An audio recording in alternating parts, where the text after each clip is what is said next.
Store podcast. Groovy. No more room in hell. The dead will walk near. We have such sights to show you. I kick ass for the Lord. Praise God, boy. Welcome to the House by Video Store podcast. I'm your host, William. Joining today with Derek. Hello. And Sean. Hello. And on this episode, we'll be discussing the 1995 anthology film, Tales from the Hood, which the main thing that I remember about that from seeing it as a kid is the VHS or now DVD cover for it, which is, of course, the skull with the gold tooth and sunglasses on. So that movie is a very perfect encapsulation of 1995 from the music and everything throughout. So that's the movie we talk about in this podcast. But before that, we'll go through recent news and things we've been watching. And in recent news, kind of surprisingly, a number of major trailers dropped in this past week leading up to Christmas, with one of them dropping like on Christmas Day. But the first trailer that dropped earlier this week was Blade Runner 2049, or technically it's the teaser trailer. So this is, of course, the sequel to the original Blade Runner, starring Ryan Gosling, and Harrison Ford is in it as well. Apparently, part of his contract stated he got to wear whatever he was wearing the day that they decided to shoot, because he's wearing like a t-shirt and jeans throughout all the stuff. But this I think that trailer looks killer. Like, I cannot wait for that. That is like, I was already super hyped based on, the production team behind it. Roger Deakins, Dennis Villanueva. I don't know how to say his name. Villanueva. I don't know. Them. And then Ryan Gosling, Harrison Ford's back. Like, all of that, I was super excited. And that trailer hit too, and I was like, man, you know what I mean? Like, it's going to be surprising if this movie isn't at least good based on just the track record of the director alone. His past few projects. Well, it's got Ana de Armas in it, who is in Knock Knock. So we'll get to see if she can give a knockout performance when not directed by Eli Roth and something. Yeah, there's somebody in it that I don't like. Jared Leto is in it. Oh, well, okay, so yeah, I don't want to jump on that. I'm just saying I don't like him, but after the Suicide Squad, it's made me kind of like, But he was very good in the Requiem for a Dream. The more recently, Dallas Buyers Club. The Dallas Buyers Club, and he could play a good role based on Jared Leto is best when minimized to an extreme amount. Like, we are going to give you 30 seconds of screen time spread out over 5 hours. Well, of 3 different movies. Yeah, so that are not the same. So other people that will be in this Blade Runner 2049, aside from the already mentioned actors and actresses, Mackenzie Davis will be in it, who was in The Martian, and something else, I forgot. Robin Wright, who was most famously recently on House of Cards, which is a show that I kind of got fed up with eventually. Dave Bautista's in it, so he'll be in there probably throwing some stuff around. Yeah, I think he's been in a lot of stuff because he was in the Riddick movie, right? And he's been in Guardians of the Galaxy, and so he's found his niche in science fiction. So what are the chances he'll be a replicant that somebody has to fight? Yeah, I'd say pretty high. Lenny James is in it, who is Morgan on The Walking Dead. So it's got it's got an interesting cast, and it's got an up-and-coming director who's been making some very popular stuff. So I'm really excited to see this. The visuals, it's one of those things where after the original Blade Runner, so much stuff ripped off that visual aesthetic that they established for the film, that watching another Blade Runner film for a lot of younger audiences that didn't really watch the original one during the time frame, they'd be like, well, all this is the exact same thing as X movie. And it's like, well, no, all these movies stole their visual aesthetic kind of from the original Blade Runner. Yeah, I mean, setting-wise and all that, absolutely. But Roger Deakins, when he was being asked about this before the film was even shooting, I think, they were talking to him about his approach to it, and he said he is not going to do the typical light coming through the blinds with deep fog, and like he's not going to make it look like the first Blade Runner, which I think is very smart. Like set it apart, and the trailer still makes it feel like Blade Runner. Like it's obvious that he is. I mean, for me, it's the perfect blend of old and new in that trailer. Like it looks really modern, but at the same time, it doesn't look. I don't know. It doesn't seem like it's being changed just for the sake of change either. It very much still has its roots in that, and it feels a part of that world, but it's still different enough. But not a lot happened in the trailer. Just kind of like sup. Yeah. In trailer, well, it's a teaser trailer, so they didn't give any story. It's just you see it, and Ryan Gosling's like sup, Harrison. He's like sup, and then it's like Blade Runner. Blah, blah, blah. Well, I mean, the fact that Harrison Ford's in this at all, is exciting. At that age. Well, no, that means something for the original story, possibly. Well, there's the whole Deckard as a replicant thing, and yes. So I mean, that right there. Like, granted, we knew it just from the casting, but that leads into it. I mean, even just the shot of the city, real quick. The quick shot from behind Gosling's back. That is like, okay, the city's still there. Like, civilization is still kind of at this point. Did it stop kind of advancing? Did they kind of hit this limit there? Because in the first one it was like the smog was so bad, it was just it seemed like they were already hitting their limits on population. Like population was a huge issue, it seemed like, in that first film, which people talk about in the future. Population is going to be a big issue, so I'm just super excited for that film. That and Baby Driver, I think, is two of my most anticipated films next year. Yeah. I mean, too, I need to go back. Like, I was looking, you can no longer buy the special editions new of Blade Runner that come in, like, the briefcase that they sold, but they do have one that comes with, like, a cop car and a bunch of stuff. It's like $80. So it's like, dude, with all the other stuff I have to buy, can I justify buying that?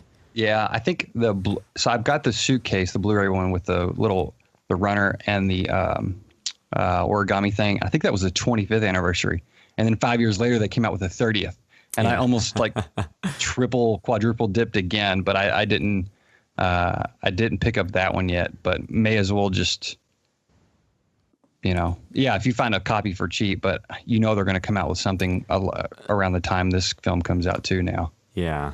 So Blade Runner 2049, all of us are excited to see that. Another movie that had a trailer drop, I think this actually dropped like on Christmas Eve or Christmas Day, I don't remember, was Alien Covenant, which will be coming out in May of 2017.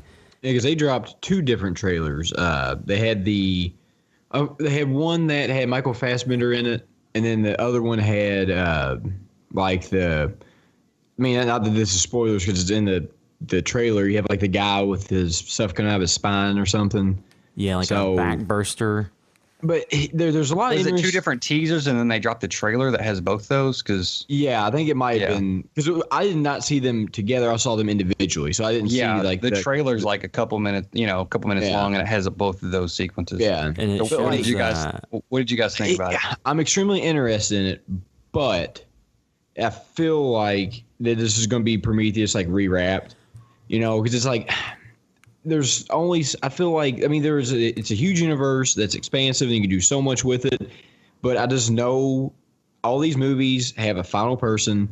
Everybody, you're going to have a couple people that die like horrible, terrible deaths. You're going to have some people who are just going to die like off screen or get blown up. I just already know the formula. Well, I don't think they're going to change it because it's been the same one for Alien and Prometheus. And I think if anyone that Ridley Scott's been involved in, it's had the same formula. I think it should be the same movie, just with a different cast. Well, I think that to me, like you said, like a formulaic thing where the thing I was so excited about Prometheus was seeing all the trailers. You see like this big crew and you see all these different kind of elements. And then it kind of boiled down to essentially a final girl. And then that's like the scenario. Do. So hopefully this one, like, it's still one of my most anticipated movies of 2017. Oh yeah, I'm really. What was your all's gut reaction to the trailer? What was your gut reaction after you got finished watching the trailer? What did you think? I want to see it. Well, too, with me, when I watched the trailer, like that's why like the Blade Runner teaser, I watched the teaser. If they come up with the trailer, I might not watch it because they always spoil stuff. So with Alien Covenant, I watched it to get like a feel in the mood, but I tried not to remember anything from it. Because then they inevitably give you details that give away parts of the movie. So I just tried to watch it for like tone and stuff, and it seems like they're going like big time on this one. So did that increase your anticipation for it? I mean, I think it kept it where it was. I mean, I was really excited for it to begin with because it's Ridley Scott. See, I was not interested in it whatsoever, and then I watched the trailer and I was like, that looks really. I mean, I know I didn't sound that as hot on a second ago, but I made me really interested in it because it's like Prometheus was an extremely interesting concept, and it was a lot more expansive than any other ones in the franchise. And like you said, this one feels like it might be on a grander scale than the other ones. But at the end of the day, it just makes me sad that we'll never get a Ridley Scott like Halo film. And I think that would have been very awesome. Well, I think that what the most disappointing thing was there was never a James Cameron Alien 3. Yeah. Because, I would even like to have a James Cameron Halo. Even though people like Alien 3, you can enjoy it for what it is.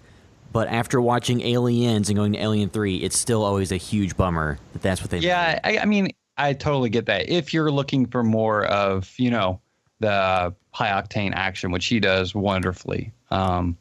Again, like my favorite is Alien over Aliens because I just prefer that.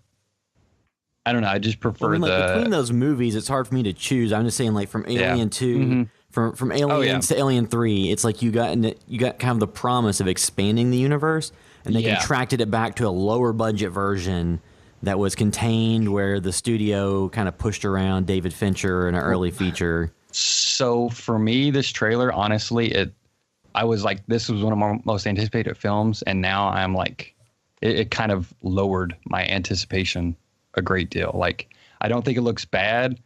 It's just kind of like, oh man, this is like, it looks like Alien again, kind of. And I hope they're marketing that way. And because honestly, I know a lot of people had a lot of problems with Prometheus, but there was more things that I loved about that film than I had problems with. And I liked where that film went, even though, I had the final girl and stuff like that. Like, the aesthetic, I liked a lot about that film. And this too, like, I'm not saying like I'm writing this film off at all. Like, as I've said before, trailers, who knows what trailers are? You know what I mean? They can be molded to look like different things. So this could end up being way better than the Blade Runner sequel. I don't know. But for me, I'm hoping that the marketing team is like, okay, we're calling it Alien. Let's take all the best Alien scenes in the film and put it in this trailer. Granted, I don't want to see everything, but I really hope there's some scenes of kind of wonder and some different types of tones other than just terror the entire time, because Prometheus dealt with a lot more than that. I would hope that they took the kind of high-minded elements of Prometheus, like who are the engineers, what was their purpose, and stuff like that, and then take all that kind of high-minded stuff and wrap a little bit more of the alien mythos and is this into it. Yes, I don't need all the answers, but I hope they continue to push it forward, and it just doesn't become people running down a corridor from an alien, because we've gotten that how many times now, Yeah. And it seems like eventually they would figure out something of how but like, I guess, is this a direct sequel to? I haven't done very little reading about this. So it's not all necessarily known, because like Noomi Rapace, who was the Shaw from the first film, right? She is in it, but it's not known how involved she is, and it didn't seem like she was on set for a long period of time. According to IMDb, the synopsis is: the crew of the colony ship Covenant discover what they think is an uncharted paradise, but it is actually a dark, dangerous world whose sole inhabitant is the synthetic David, survivor of the doomed Prometheus expedition. So theoretically, I thought the idea was they were going to find like the engineer's home planet, maybe. Because that was like originally Prometheus was called Alien Paradise, I think, or Paradise Lost or something. And it seems like they are not there or something. And so Birth Death Movies has an awesome breakdown of this, which it made me more interested in what was happening in the trailer after reading it. And so Michael Fassbender, just I guess if you're reading IMDb, you probably see this. He's playing two roles. And I don't know if that's clear in the trailer. Yeah. So there are. Yeah, I kind of assume it's like another robot. Yeah, because you see it fully intact, and one is on the ship, and they come to the other one. So they don't know if that's going to play into like, why did they send another duplicate? Is there a reason for that? So I think that's really cool. James Franco apparently isn't in this. It doesn't seem like that was bullshit, right? Well, I thought that he had all but confirmed it on a recent late night show for that Movies In with Bryan Cranston. I'm just surprised that I could see him just saying that, you know? Well, like the only thing that gives it credence at all would be that Danny McBride is in it, and they've worked together on so many things. But I feel like that's why he would joke about that. But yeah, I don't know. I'm just surprised that he didn't show up because, is it Billy Crudup? Billy Crudup. Yeah, I think it's that guy that kind of looks like him a little bit. So part of me wonder, in just a couple shots, because I was like, wait, James Franco was supposed to be in this. I don't know, but he's not in the trailer, but Danny McBride is a little bit. I'm hopeful for it, and I'm super excited we're getting this film. My gut reaction was just like, ugh. You know, and I want the alien action. I want to see some more of that. And the shower scene at the end of it is cool, but at the same time, I'm like, okay, this is a typical horror scene. They're just putting a shower scene in space, you know.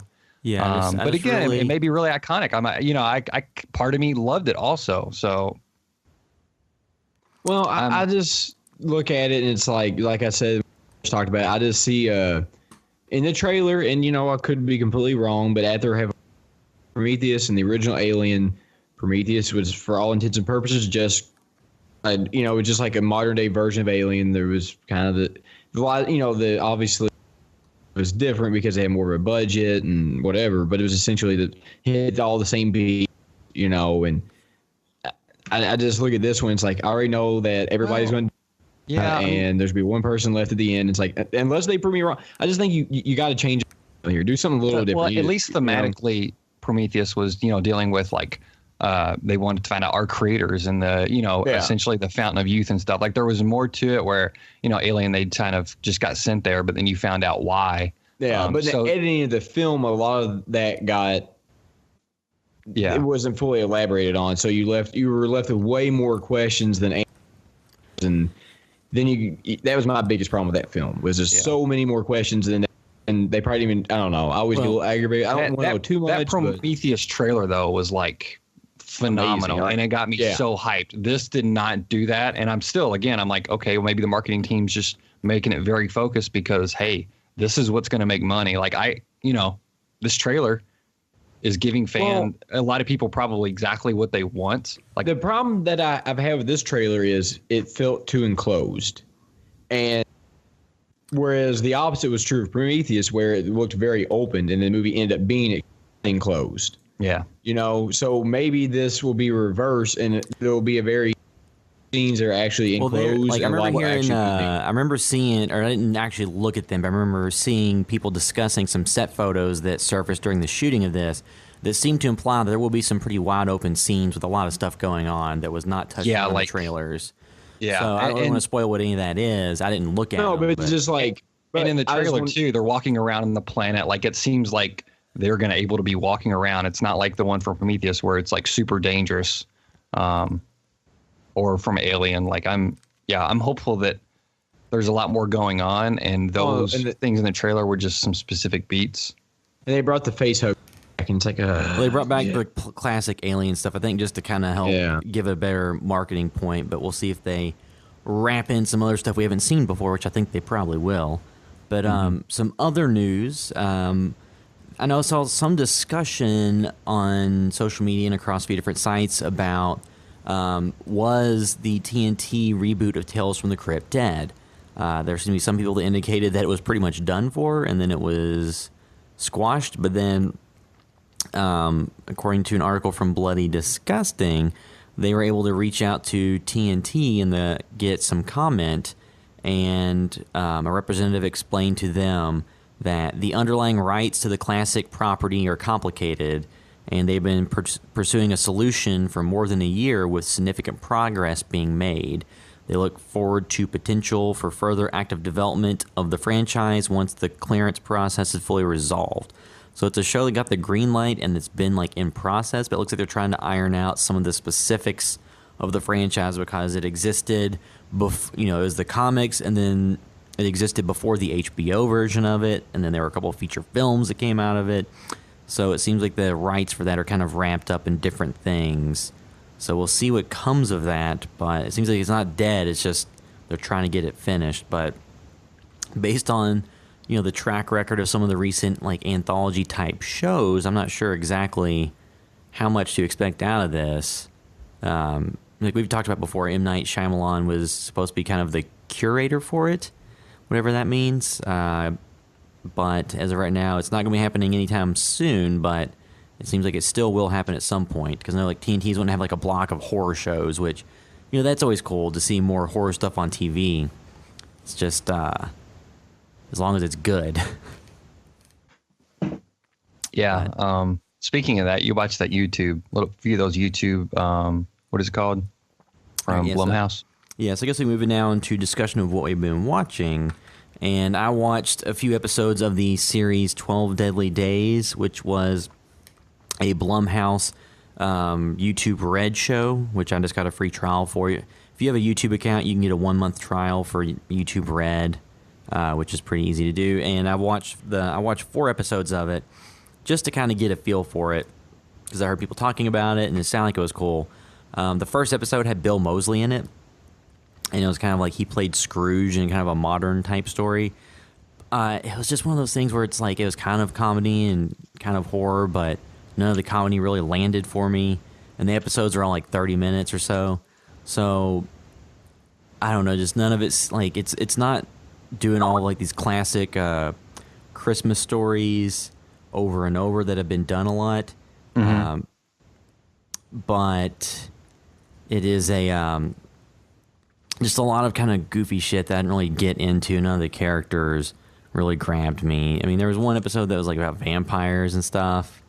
So it's like I haven't got through all the episodes. Yeah, I mean, sometimes it's like, I don't know. I feel like some people like they come up with a concept and they just decide to tackle it instead of coming up with good stories and then deciding the right format for it. Well, too, I think that so it was like they came with the idea to make a series. I read some article, listened to like the Blumhouse podcast where they discussed it. They wanted to make the series, and then the production time on it wasn't that long.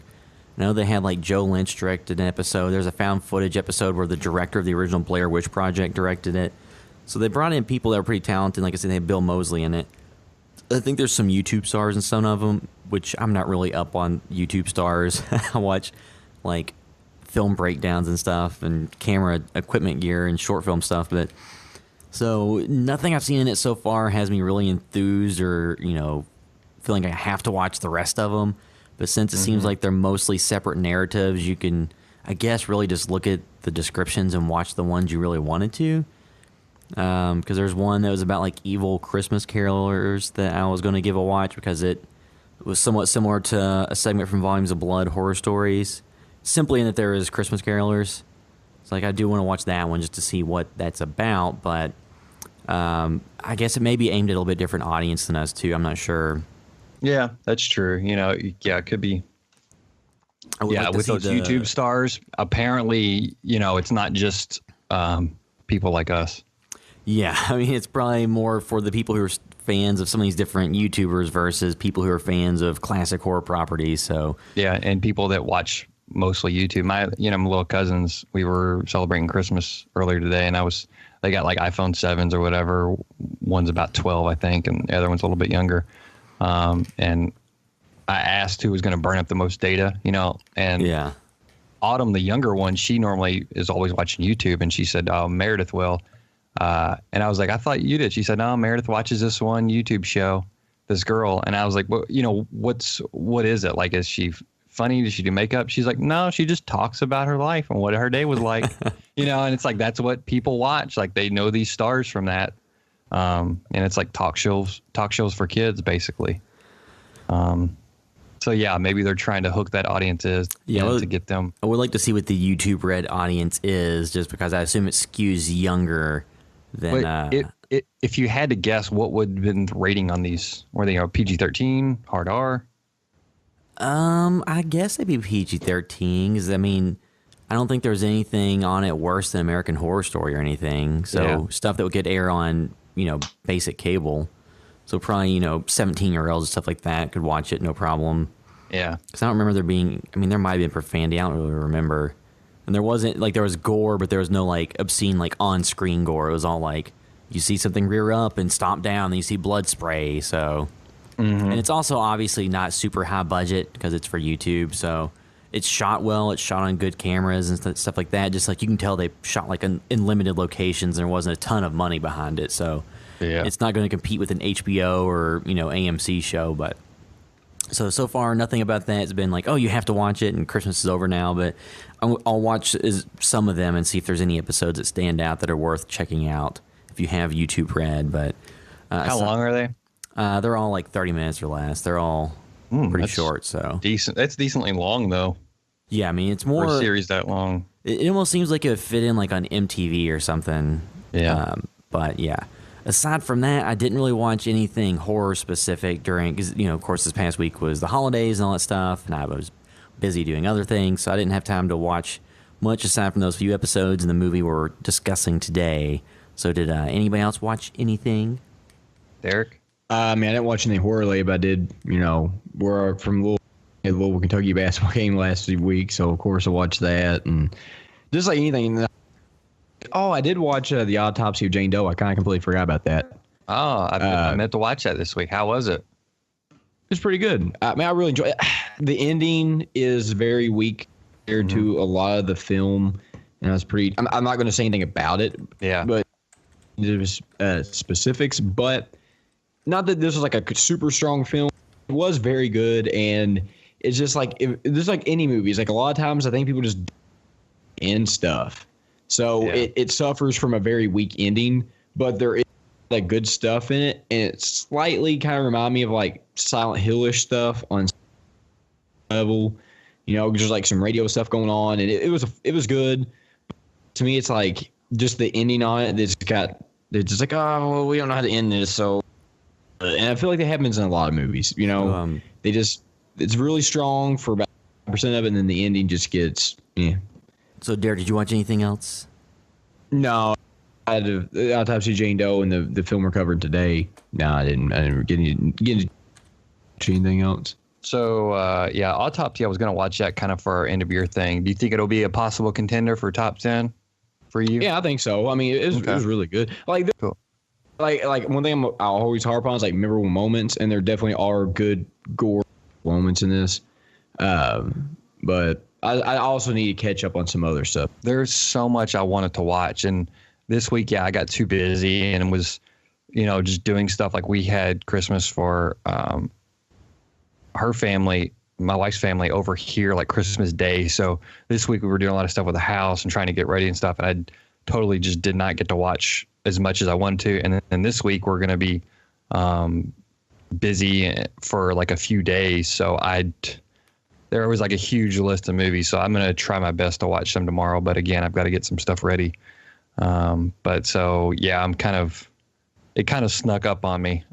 You guys didn't get a chance to see Star Wars yet, did you? No, I haven't yet.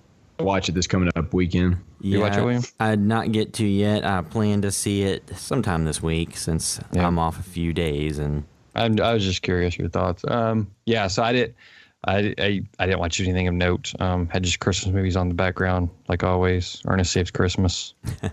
Watched that a couple times, so just in the background. But yeah, I want to dig into some movies we may have missed this year. Train to Busan, I want to watch that. Autopsy of Jane Doe.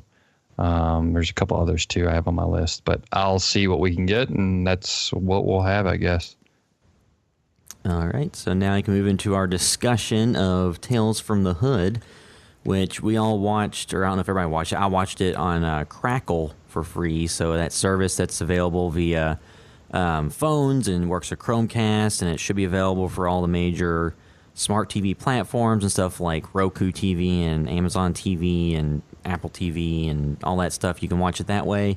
It's available there for free in HD because it's not really available widely on DVD, I think, right now, and in Blu-ray is coming out early 2017. So Crackle is currently the best way to watch this movie, and it's free and legal. So that's something I'll put a link to in the show notes. But this is a 1995 film that was Spike Lee was a producer on it, which is kind of cool in that, it is basically 4 shorts take place, and it's, kind of in the same vein of something like Tales from the Crypt or something of that, ilk, where you have a anthology that kind of has a wraparound, and then it has different stories, and they're all urban themed, and more specifically set like in the mid-90s against like drugs and violence and stuff like that. So it has a much different feel to it than your standard horror anthology, because it's, now it might come off now as a little bit more of a caricature, looking back on it, because it very much reminds me of like that mid-90s era, like gangster rap and stuff. Like I said, and then the image of it is like a skull with a gold tooth and sunglasses. So it's not exactly subtle. It's a weird thing because, this type of film, I think they would have.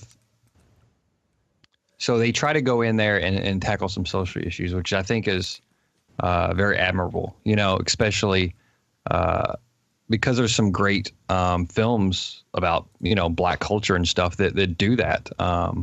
Especially that came out of the early 90s. But I feel like the tone, the box art and even the opening of it it's almost like it should have went further as far as being like more of a fun film and really laid into some of the, I guess, tropes of a lot of Black cinema that, stuff like, what is that movie? I'm gonna get you, sucker. Or like Black Dynamite. Like only because there are some goofy elements in there, and then when they try to tackle some social issues, like the first segment is about cops, about police brutality, and actually like it was like for me uncomfortable because I didn't take any joy in it, and I'm not saying like horror should be that, but the stuff that set this up beforehand and like the box art and the tone, it's not that, you know what I mean? Like it almost felt exploitative. And granted, I'm a white guy, so, but for me, that's kind of how it felt. And especially with everything going on now, that kind of turned, like I did not want to continue watching that segment, and not because it wasn't good. It was just like a weird emotion I was getting from that. Yeah. Well, I think that it kind of suffered from that segment, and some of the other ones, like you said, it would have been more fun if it been played up like a or something similar to that with horror elements in it, but and not tackle some of these issues because you shouldn't take them lightly. Yeah, but some of it too felt like almost like the undertones overcame like the horror element, like the stuff was like so in front that it kind of almost took you out of it. Well, like it was like the messages were heavy-handed, I think. Yeah, the messages were a little heavy-handed and almost took you out of what you were watching.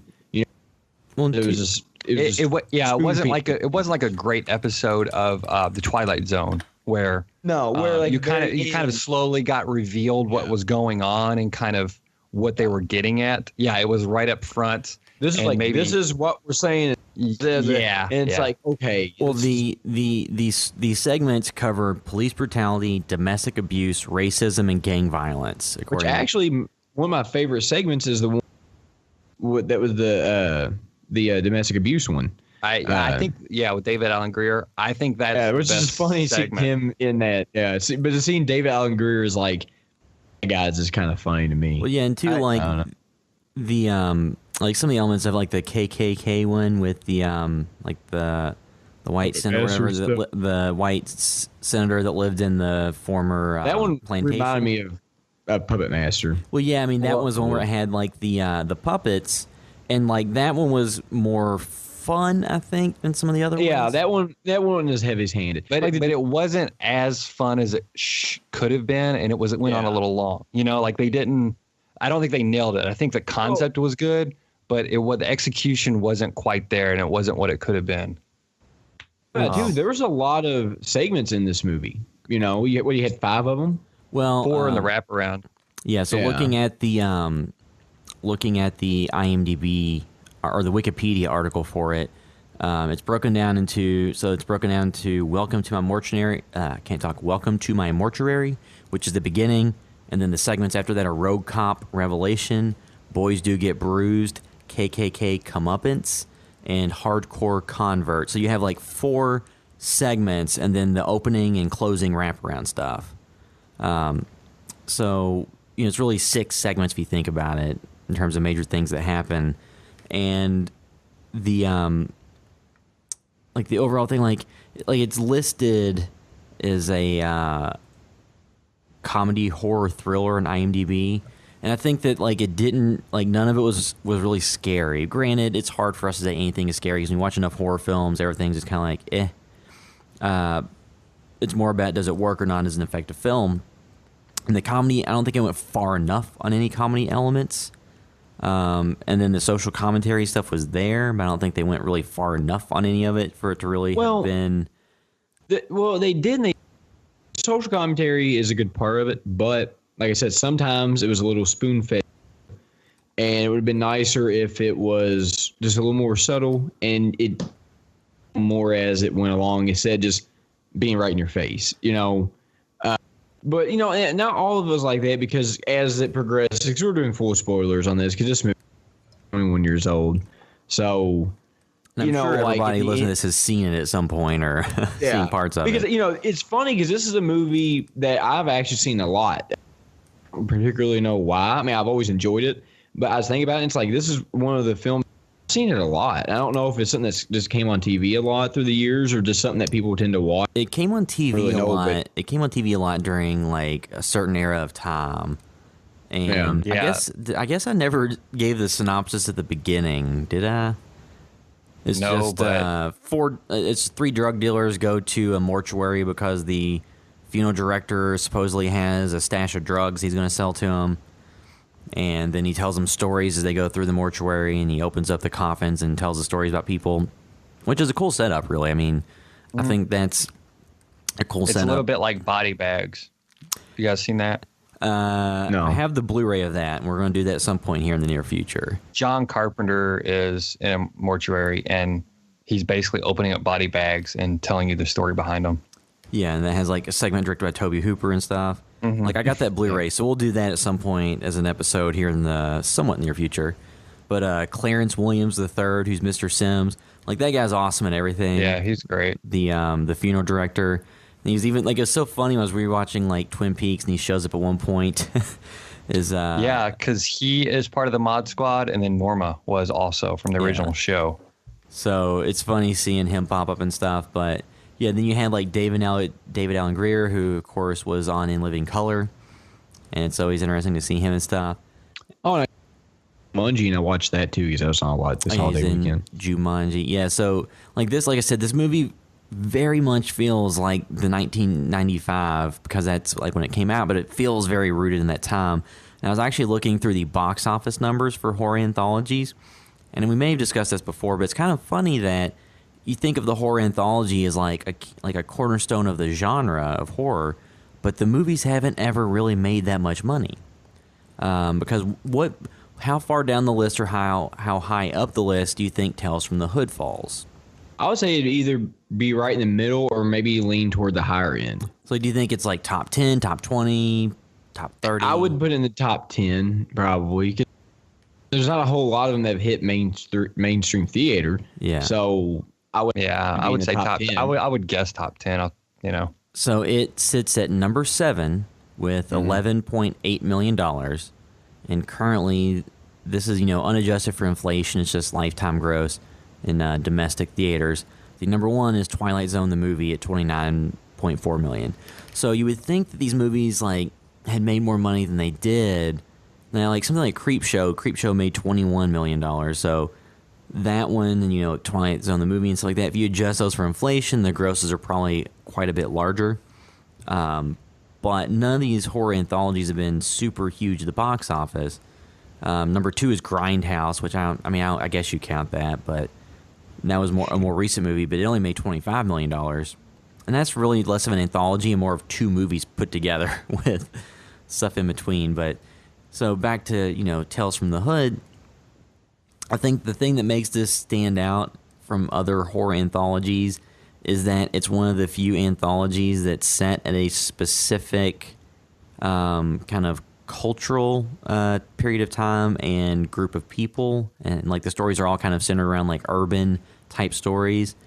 So that makes it, different. And, we've always talked about how, or we have mentioned before, like with horror, there are a lot of black audiences that love horror and they show up. So every now and then they actually, like a movie actually gets produced for that audience or geared at that audience. So I think that kind of makes stuff stand out a little bit. And so it's always cool to see horror get made for the different subsets of fans that follow it.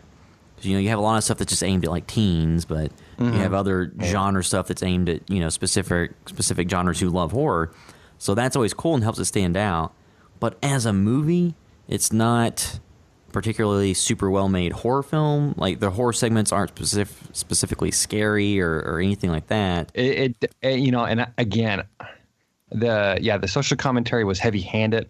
I appreciate that's also something very important to it. Like I think that was the right approach, but there just wasn't a good balance in like, did they want to go more funny or did they want to be more serious with it? And it was a little, that element was handled a little poorly. One of the heaviest handed one, in my opinion, I guess it was the, because there's so many different ones, but it was the hardcore convert,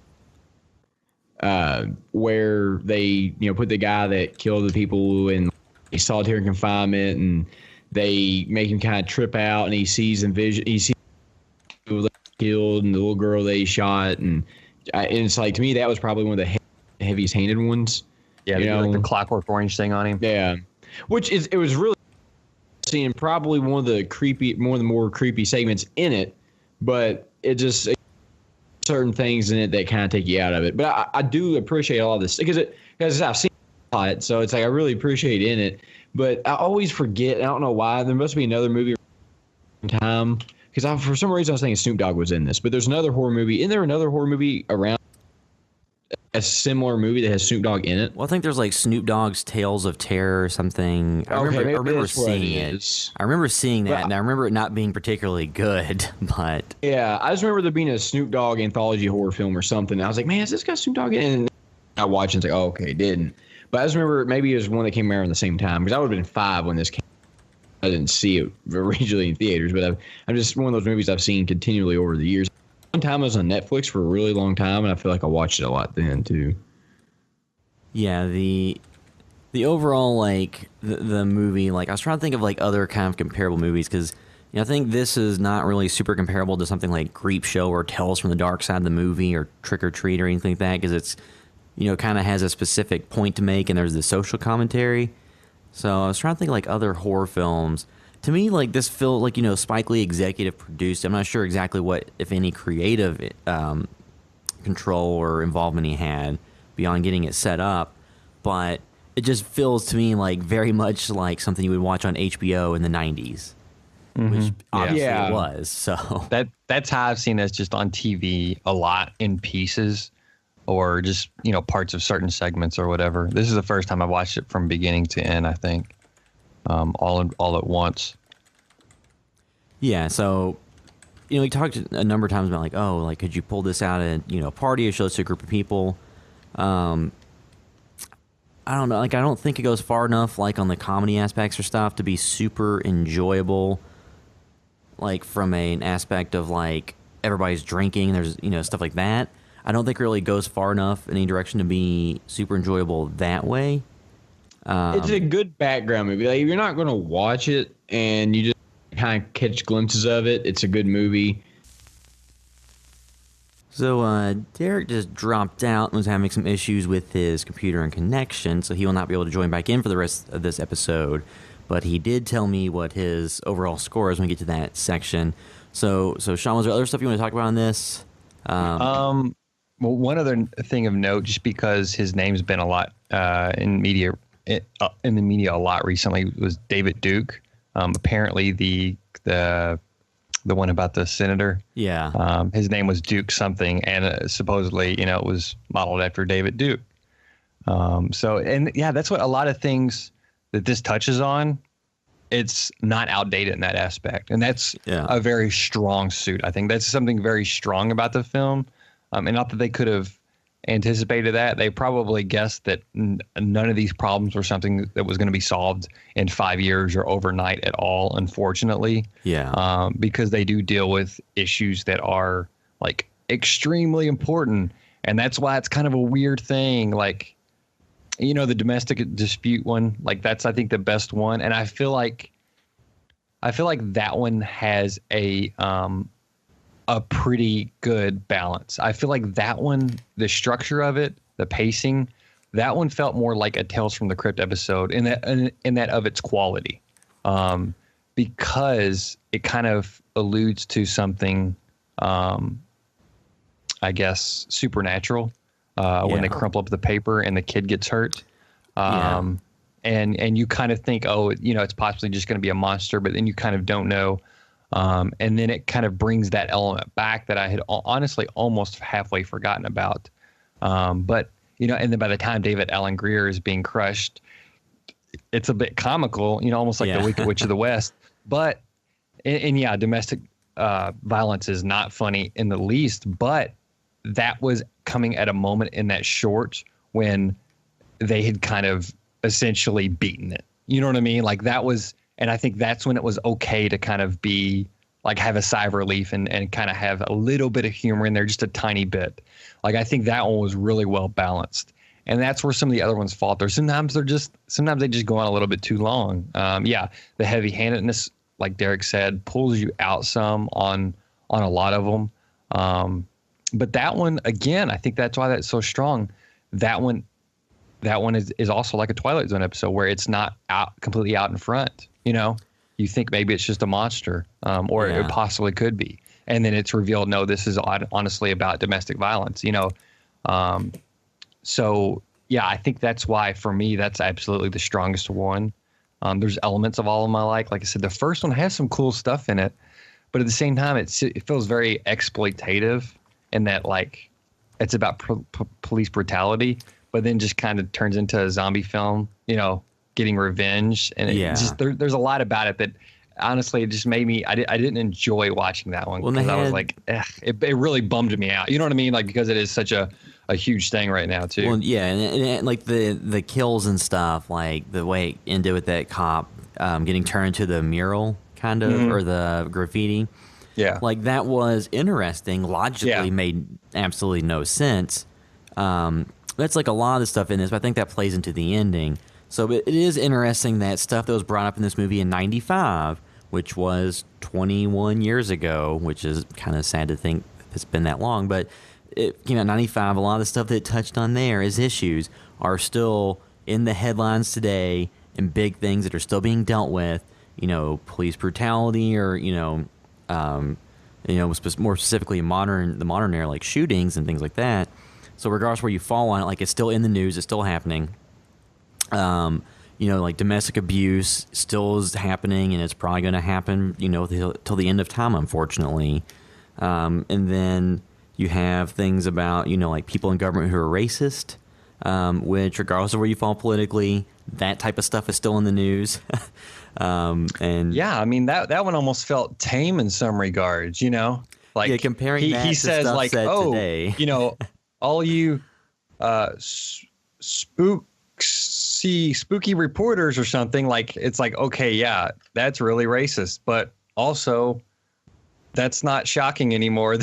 You know what I mean? Like the stuff that happens today makes this movie from 95 seem tame, which is kind of odd. So that aspect, actually rethinking about it, that aspect alone makes this an interesting rewatch for somebody thinking about the era it came out in. And then the episode, and then the segment about them trying to reform, what's his name? Special K? I believe so. So they're trying to reform him. Or it's Crazy K, sorry. Crazy K. Yeah, Special K is actually... Was that from Breaking Bad or something? I mean, Special K is a drug, too. Yeah, or whatever. Yeah, so Crazy K, when he's in prison, meets an inmate who's a white supremacist and all that stuff. So there's like elements of that are still relevant to today. That's another one where it's kind of like, once again, doesn't make a ton of sense because the guy gets shot and then you go to prison. And it seems like he was just like in purgatory, and then he was only going to be able to live if he reformed. And since he didn't reform, he went back to the moment where he got shot and died. So there's things like that. And then you find out, of course, that the three guys in the funeral home are not, in fact, in a funeral home. They're already dead and they're in hell. So that's the big twist. Which is kind of cool. It's kind of cool. It's something. And then that aspect of the movie makes all the stuff that didn't really make sense in the stories beforehand make more sense. Because, it's being told to them by Satan. So all that stuff kind of ties it at the end and makes, some of the more outlandish like gore and scare stuff makes sense because it's, not a literal real world thing. They're in hell. So that Satan's trying to teach them an important lesson, like Mr. Rogers. And it's funny too because those effects at the end, it's like I get this 95 and it probably wasn't a huge budget, but that stuff at the end, like a lot of the morphing and stuff disappearing and things like that, didn't age all that well. I mean, none of those effects really do. And it's funny, stuff that was in these movies back then that looks so bad now, you can easily do in After Effects and current editing systems with just a little bit of work and it looks better. But that's just the march of time and technology. But the, a lot of the effects, and there were some good practical effects in the movie.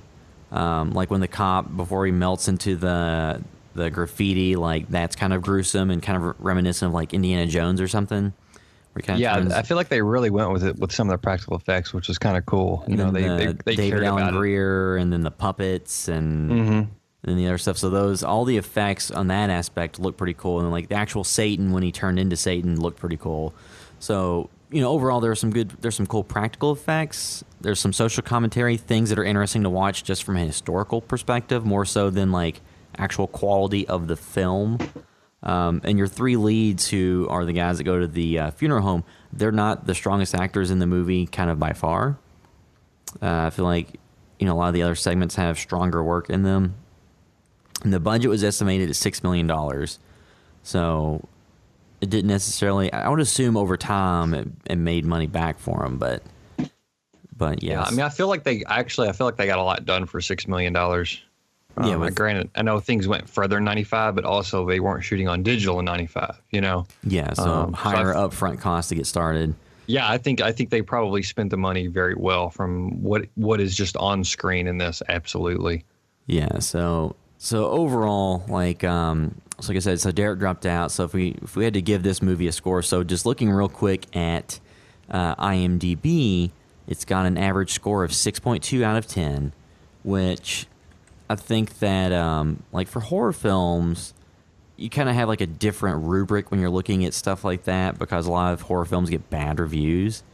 And especially movies that are older, before the site IMDb was really super in use, kind of have hit or miss reviews.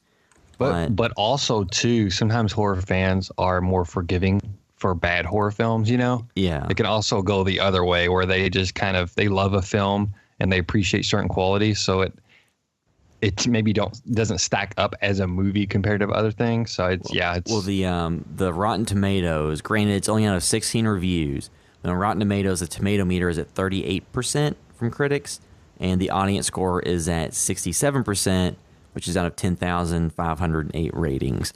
So the audience likes it more than the critics. So if we're gonna give it our rating, so Derek told me once he dropped out, he texted me and I asked him. He said 4 out of 10 was his score, which I don't think is necessarily unfair because the movie, like aside from the like historical elements and like the subject matter still being somewhat relevant, some of the segments aren't that strong compared to other stuff. Personally, like with me, I think that I fall probably a little bit closer to the Tales from the Hood, the IMDb review of Tales from the Hood, where it's like 6. Like I think maybe it's like a 5.5. Like worth watching, just because of all the stuff in it, like the social commentary and the timeliness of some of the stories and elements they touched on. But as a movie, I don't think it's super scary or great at the horror aspects. I think it's more of just a different slice of horror than you typically get. Yeah. I mean, I like I said, I super appreciate the social commentary approach. I don't know if the tone of the film was maybe probably matched what the weight of some of those issues or the way it was handled. Because like I said, I think the domestic violence one handled pretty well. But the other ones, either the segments just weren't great. They just weren't good. They were too long. They were too heavy-handed. So you had already gotten the point. You already got the moral before you got the story, which I think is a huge issue. Like, you know where it's going, or the point they're going to try to drive home. And so because it's just not that enjoyable, aside from certain moments and maybe that second segment that's pretty well done, I'd probably be there with Derek. I think I'd give it a 4 out of 10 also. It's not a terrible movie. There's a lot of things I appreciate about it, but it's just not one that, I'm going to revisit anytime soon at all, I don't think. Yeah, I mean, I don't think this is anything I'll be reaching for if I'm looking for a film to watch. Like I said, it will be hitting Blu-ray soon. I think I was early 2017. Scream Factory will have it coming out. So if you do want to watch it, that'll be a way to get it at a higher quality. Like I said, you can watch it for free right now on Crackle. And it looks like its studio was HBO Video. And I feel like I remember seeing this on HBO, and I think you brought that up, which makes sense that the Tales from the Crypt, like, they weren't, because it's not a parody. And I guess Tales from this, maybe not copyrighted, but Night of the Living, what is it? Of the Living Dead is copyrighted. So I don't know. It makes sense that they would have kind of been okay with this, considering it came out while Tales was still on, I believe. It's just, it's surprising it's not on HBO though. Yeah, on their streaming service. Yeah, maybe something they let fall out of the catalog or something with licensing. But so it's a movie that I don't think any of us were super crazy about, but it is out there to watch for free. So I think that'll wrap up our discussion of Tales from the Hood. And if you're listening via downloads through iTunes, or if you're not listening through iTunes, you can do us a huge favor and go to iTunes and leave a review, because it helps other people find the podcast, lets people know what to expect. It helps us. I don't know exactly how the charts work or stuff, because they don't give that information really out to people, but more reviews are better. So even if you just want to leave a number of star review and don't write anything, or if you just want to say liked it or something, that'll suffice. And also, you can find all the work we're doing at housebyvideostore.com. You can find links there to all of our social media accounts. The most important places to follow us are Facebook, which is facebook.com/HBTVS, or our YouTube channel at House by the Video Store. Those are the most important places to follow us. We also have Twitter, Instagram, Vimeo. We still have a Vine account, although those are going to be shutting down. So we have, like I said, the Facebook, YouTube, and Instagram are the important places to follow us, as well as Twitter. So make sure to follow us on all those platforms. If you want to find what we're doing specifically on the internet, you can find me on Twitter at Will_Droid. And I'm at Blevin Sean. And sorry for Derek's dropping out, connection issues during the podcast and dropping out. Hopefully we'll get that ironed out. We didn't record this one in person like we typically like to do, because we normally record them on Sundays. That was Christmas. So hopefully we'll be back in William's studio for the next one. Yeah, I think next episode we'll start doing like our end of year stuff. So there's plenty of things I need to try to get through and watch this week. So so so if there's stuff coming out or stuff that you haven't checked up on from 2016, now's the time to do it, since the year is almost over. So that will bring this episode of the House by Video Store podcast to a close. Thanks for listening. House by the Video